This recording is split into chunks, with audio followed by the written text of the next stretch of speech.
Stock অবজারভারের পক্ষ থেকে সবাইকে শুভেচ্ছা জানাই। বন্ধুরা, আজ আমরা বর্তমান সময়ের 5টি হাই মোমেন্টাম স্টক পিক করেছি এবং এই স্টকগুলো নিয়ে আজ আমরা বিস্তারিত আলোচনা করব। স্টকগুলো হলো প্যাসিফিক ডেনিমস লিমিটেড, ফুয়াংফুড, Western Marine Shipyard, Central Pharma এবং তসরিফা। আলোচনাটি শেষ পর্যন্ত শুনতে থাকুন। আলোচনাটি শুরুতেই সবাইকে রিকোয়েস্ট করব, ডিসক্লেমার অংশটি আপনারা ভালো করে পড়ে নেবেন। পুঁজিবাজার ঝুঁকিপূর্ণ। আপনার কোনো পার্সোনাল বাই এবং সেলের কারণে আপনি যদি ক্ষতিগ্রস্ত হয়ে থাকেন, সে দায় স্টক অবজার্ভার বহন করবে না। শুরুতেই ডে চার্টে আমরা প্যাসিফিক ডেনিমস লিমিটেড এই স্টকটির অবস্থান আপনাদের তুলে ধরছি। এই স্টকটি বেশ কিছুদিন যাবৎ ফ্লোর প্রাইসে অবস্থান করছিল। ফ্লোর প্রাইস ছিল 19 টাকা 90 পয়সা লেভেলে এবং বর্তমানে আমরা লাস্ট ট্রেডিং সেশনে এই স্টকটির ক্ষেত্রে যেটা দেখতে পাচ্ছি সেটি হচ্ছে এটি আলট্রা হাই ভলিউমে কিছুটা প্রাইস অ্যাকশন করেছে। আজকে দিন শেষে এটি 11 টাকা 60 পয়সায় ক্লোজ হয়েছে। এখানে একটি রেসিস্ট্যান্স ছিল, প্রাইস পয়েন্ট লেভেল 10 টাকা 80 পয়সাতে একটি রেসিস্ট্যান্স ছিল। এই রেসিস্ট্যান্সটিকে ব্রেকআউট করে অনেকটা উপরে অবস্থান করছে। এখন এই স্টকটি আমরা উইকলি চার্টে আপনাদের তুলে ধরবো এই স্টকটির অবস্থান। এই স্টকটি 2021 সালের অক্টোবর মাসে এটি কিন্তু একটা হাইয়েস্ট একটি লেভেল পিক করেছিল, এটি টাচ করেছিল। সেটি হচ্ছে 19 টাকা 50 থেকে 60 পর্যন্ত এই স্টকটি হিট করেছিল। এখানে একটা হিউজ র্যালি করেছিল স্টকটি। এরপর কিন্তু একটা সিগনিফিক্যান্ট কারেকশনে পড়ে যায়। এটি দীর্ঘ সময় ধরে কিন্তু কারেকশনের মধ্য দিয়ে যাচ্ছে এবং ফাইনালি এটি কিন্তু অনেক দিন ফ্লোর প্রাইসে অবস্থান করছিল। সো উইকলি চার্টে আমরা অনেকটা ব্রডার টাইম ফ্রেমে অনেক বর্ডার ভিউ থেকে এটার অবস্থান আমরা দেখতে পাচ্ছি। এখন আমরা ফিবোনাচি চার্টে এই স্টকটির অবস্থান আপনাদেরকে তুলে ধরছি। এখানে আমরা একটা ফিবোনাচি রিট্রেসমেন্ট চার্ট ড্র করেছি। সো এই স্টকটি এখন আমরা ফার্স্ট টার্গেট সেট করব 38% ফিবোনাচি সাইকেল। এখানে আমরা ধরে নিচ্ছি এটি একটি রিকভারি সাইকেল। 38%-এর সাইকেলটি হিট করবে এবং প্রাইস পয়েন্ট লেভেল এটি হচ্ছে 13 টাকা 70 পয়সা। সো এটি আমাদের ফার্স্ট টার্গেট 13 টাকা 70 পয়সা। 38%-এর একটি রিকভারি সাইকেল আমরা আশা করছি এই স্টকটির ক্ষেত্রে মিনিমাম এই রিকভারিটি দিবে। তবে এখানে একটি রেসিস্ট্যান্স ফেস করবে 23%-এর সাইকেল, যেটি হচ্ছে 12 টাকা 30 পয়সা। এখানে কিন্তু একটা রেসিস্ট্যান্স ফেস করবে। আজকের দিন শেষে আমরা একটা ইন্টারেস্টিং ব্যাপার লক্ষ্য করছি, এটি কিন্তু উইকলি চার্টে 200 এক্সপোনেনশিয়াল মুভিং অ্যাভারেজের উপর ঘুরে দাঁড়াতে সক্ষম হয়েছে। সো এখানে একটি রেসিস্ট্যান্স ছিল, সেই রেসিস্ট্যান্সটি মোটামুটি ব্রেক করেছে, কিন্তু এখনও আমরা দেখতে পাচ্ছি এখানে প্রাইস পয়েন্ট লেভেলে কিছু রেজিস্ট্যান্স এই জোনটিতে আছে। সো বর্তমান যে ভলিউম, এই ভলিউমের ধারাবাহিকতা যদি ঠিক থাকে, এই রেজিস্ট্যান্সগুলো ব্রেকআউট করে এটি 13.7 পর্যন্ত হিট করবে। আমরা মিনিমাম এটা আমরা ধরছি। এটি এর চেয়েও কিন্তু বেশি রিকভারি দিতে পারে, 50, 60 এবং 100% পর্যন্ত রিকভারি দিতে পারে। সেটা ডিপেন্ড করছে ওভারঅল টেক্সটাইল সেক্টর কেমন পারফর্ম করে, কেমন মানি ফ্লো নিয়ে আগাচ্ছে, আর কনসিস্টেন্সি কতটা এই স্টকটিতে ভলিউমের ক্ষেত্রে আমাদেরকে লক্ষ্য রাখতে হবে, কতটা ধারাবাহিকভাবে ভলিউম কতটা ঠিক থাকছে এবং ওভারঅল সেক্টর এবং ওভারঅল মার্কেট কেমন পারফর্ম করছে সেটার উপর নির্ভর করছে। সো আমরা আপাতত মিনিমাম যে টার্গেট সেটি সেট করছি 13.7 এবং এই স্টকটি যদি এখানে ভালো একটা পারফরমেন্স করে আমরা আপনাদের আবারও একটা আপডেট দেবো এই স্টকটি নিয়ে। এখন আমরা ডে চার্টে দেখে নিচ্ছি ফুয়াংফুড লিমিটেড এই স্টকটির অবস্থান। এই স্টকটির কিন্তু আমরা ইপিএস আজকে নেগেটিভ পেয়েছি, 19 পয়সা লোকসান করেছে তারা ফার্স্ট কোয়ার্টারে। সো অলরেডি একটা ব্যাড নিউজ এই স্টকটির ক্ষেত্রে আমরা দেখতে পাচ্ছি। এখন আমরা টেকনিক্যালি এই স্টকটির অবস্থান আপনাদের তুলে ধরছি। এই স্টকটি কিন্তু একটা ট্রায়াঙ্গেল প্যাটার্ন বর্তমানে ফর্ম করেছে এবং এই ট্রায়াঙ্গেল প্যাটার্নের মধ্য দিয়ে যদি স্টকটি প্রাইস অ্যাকশন করে তাহলে এই স্টকটি হাইয়েস্ট 34 এই জোনটিতে এখন রেসিস্ট্যান্স ফেস করবে এবং এই স্টকটির ক্ষেত্রে স্ট্রংগেস্ট সাপোর্ট হচ্ছে 29, কারণ এটি বারংবার কিন্তু 29 এই জোনটিকে আমরা দেখতে পাচ্ছি রেসপেক্ট করছে। এখানে 200 এক্সপোনেনশিয়াল মুভিং অ্যাভারেজকে কিন্তু এই স্টকটি রেসপেক্ট করছে এবং এখানে একটি সাপোর্ট আজকে আমরা দেখতে পাচ্ছি যেটি ক্রিয়েট করেছে সেটি হচ্ছে 32.4। এখানে 20 এবং 50 এক্সপোনেনশিয়াল মুভিং অ্যাভারেজের রেসিস্ট্যান্স ছিল, সেই রেসিস্ট্যান্সটিকে ব্রেকআউট করে কিছুটা উপর অবস্থান করছে। সো এই রেসিস্ট্যান্সটি এখন বর্তমানে সাপোর্ট হিসেবে কাজ করবে 32.4। এই স্টকটি এখন বর্তমানে support, first support, second support হবে এই স্টকটির ক্ষেত্রে 31.5। এখন একটি ব্যাপার হচ্ছে আমরা আরও একটি ট্রেন লাইন ড্র করব, কারণ কালকের দিনের জন্য এই স্টকটি কিছুটা সেল প্রেশার ফেস করবে এই স্টকটি। সো যেহেতু কালকে একটা ভালো রকমের সেল প্রেশার স্টকটি প্রথমে ফেস করবে, কারণ অনেকেই হয়তো এই নিউজটির কারণে সেল করবে। সো মার্কেট অলওয়েজ যে কোনো একটা নিউজ যখন মার্কেটে চলে আসে, ভালো নিউজ আসলে ভালো প্রাইস অ্যাকশন হয়, খারাপ নিউজ আসলে কিন্তু একটা নেগেটিভ প্রাইস অ্যাকশন হওয়াটা স্বাভাবিক এবং একটা সেল প্রেশার অবশ্যই আসবে। সো এখানে আমাদেরকে কালকে যে বিষয়টি লক্ষ্য করতে হবে, স্টপ লস দিয়ে দিতে হবে। স্টকটি যদি কোনো কারণে 31.5 এর নিচে চলে আসে, তাহলে কিন্তু স্টকটি এই যে চ্যানেল, সেই চ্যানেলটি ব্রেকডাউন করবে। ব্রেকডাউন করলে কিন্তু স্টকটি ফার্দার 29 পর্যন্ত চলে আসতে পারে।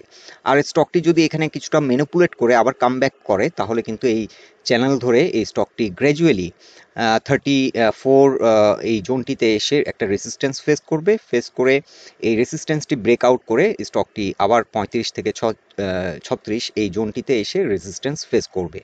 সো কালকের দিনের জন্য এই স্টকটির ক্ষেত্রে আমরা যেটা দেখতে পাচ্ছি, কিছুটা চ্যালেঞ্জ এই স্টকটি ফেস করবে।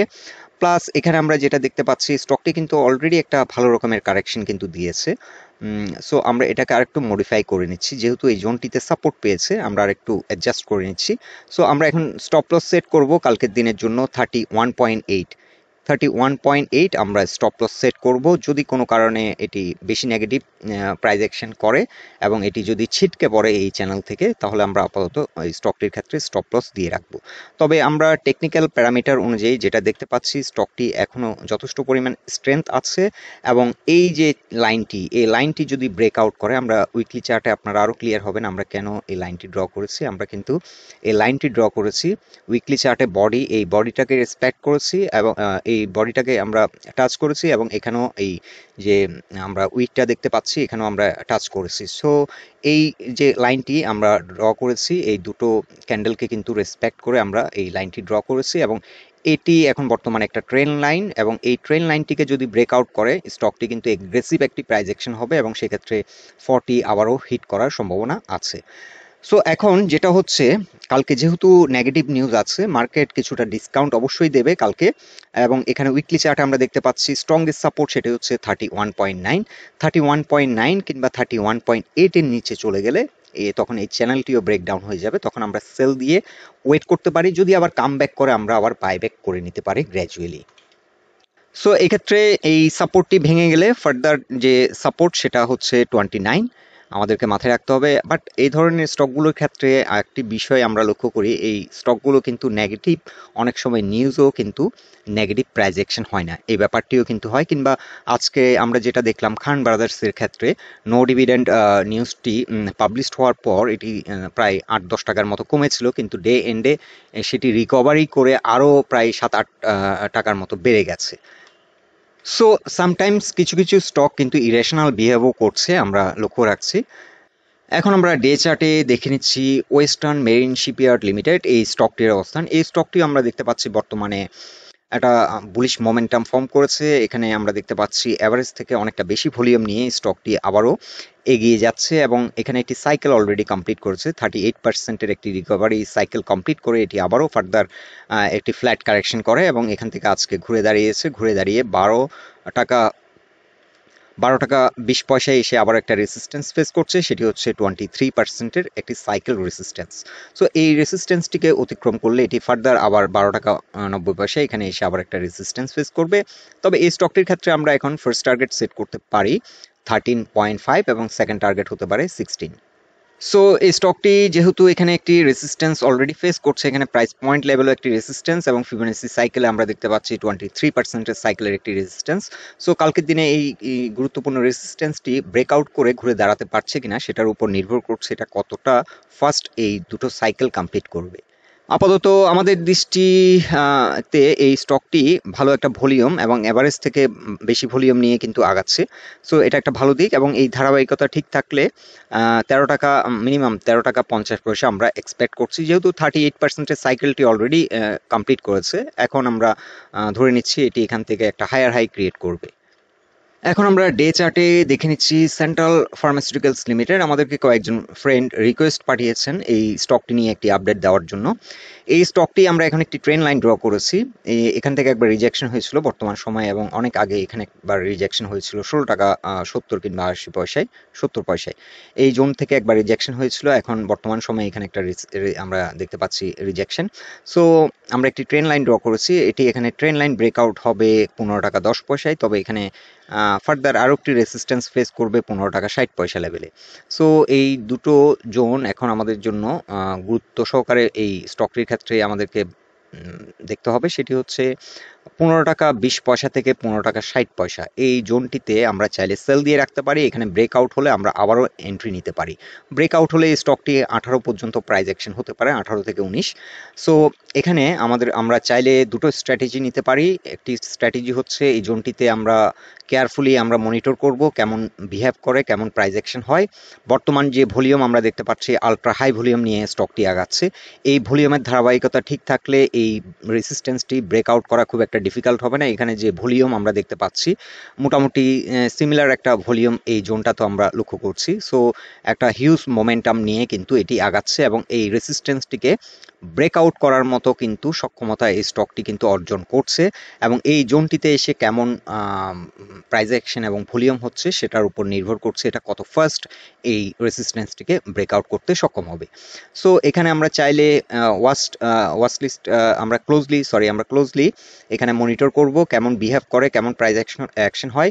এখান থেকে যদি রিট্রেস হয় আমরা সাধারণত সেল করে দিতে পারি। আরেকটি ব্যাপার হচ্ছে আমরা এখানে চাইলে সেল করে ওয়াচ করতে পারি এবং এখানে একটা নতুন করে ব্রেকআউট এন্ট্রি আমরা নেওয়ার চিন্তা ভাবনা করতে পারি। এই স্টকটি যদি ব্রেকআউট দেয়, ভলিউমের সাথে যদি ব্রেকআউট দেয়, তাহলে আমরা চাইলে নতুন করে আবার এন্ট্রি নিতে পারি এবং সেক্ষেত্রে স্টপ লস দিয়ে দিব। এই স্টকটি যদি 15 থেকে ছিটকে পড়ে তাহলে আবার আমাদেরকে স্টপ লস দিয়ে দিতে হবে।